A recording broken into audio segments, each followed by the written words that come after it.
Welcome to Day 8 of extracts from my father's memoir, The Last Mile, The War Years. We take up the story where Dad talks about the war years in Brisbane. Dad's family had moved to Eckerburn in Brisbane, and my mother and brother had moved in with them, so the family was all together as much as they could be.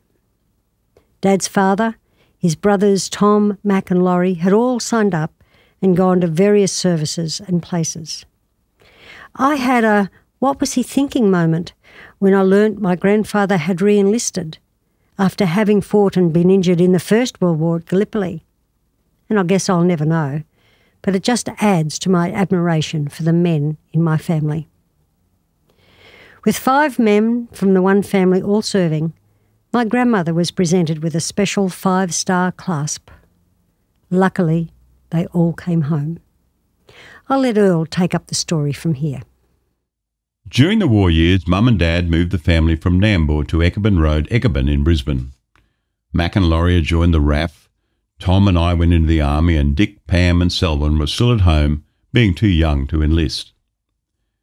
Dad re-enlisted, and Tom, Dad and I did our service in the Pacific. Dad did 846 days, from the 26th of January 1942 to the 20th of May 1944. Mac became a sergeant in RAAF Command and had joined up on 12th of June 1941. He was discharged 15th of November 1945. Laurie joined up on the 1st of February 1942 and became a warrant officer, stroke wireless operator, stroke air gunner with the RAAF, and was discharged over 3 years later on the 9th of October 1945. Tom joined up on the 17th of July 1942 and was discharged on the 12th of July 1945. He was a signalman in New Guinea and had an objection to killing, so he was transferred to the 2nd 1st Field Ambulance. On the 19th of April 1943, Mum was presented with a special 5-star class for having 5 members of her family in war service: Dad, Mac, Tom, Laurie and me. All came home, some of us a bit of a worse for wear. Mum wore her badge proudly all through the war years and every Anzac parade that followed, until she could no longer attend. While we were away, Mum always had a full house. She would billet servicemen on leave. She took in many wards of the state, and with Pam, Sal and Dick still at home, it was only natural for her that Thelma and Rodney came to stay there as well. The family was all together as much as could be, and Mum, Pam and Thal doted on Rodney, Dick and Sal, treated him just like another little brother. Mum also worked at Naval Headquarters and managed a unit with over 200 civilian personnel. They looked forward to having the boys come home on leave. It was usually a 7-day pass, and Dad, Mac, Tom, Laurie and I never seemed to be on leave at the same time.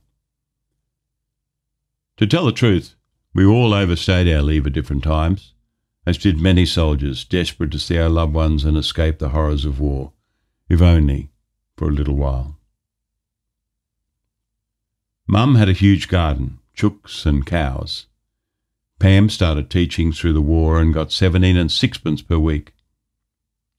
Things must have been tough at home with little money, the men scattered all over the world and young children to look after. Thelma had a ration card issued for one child.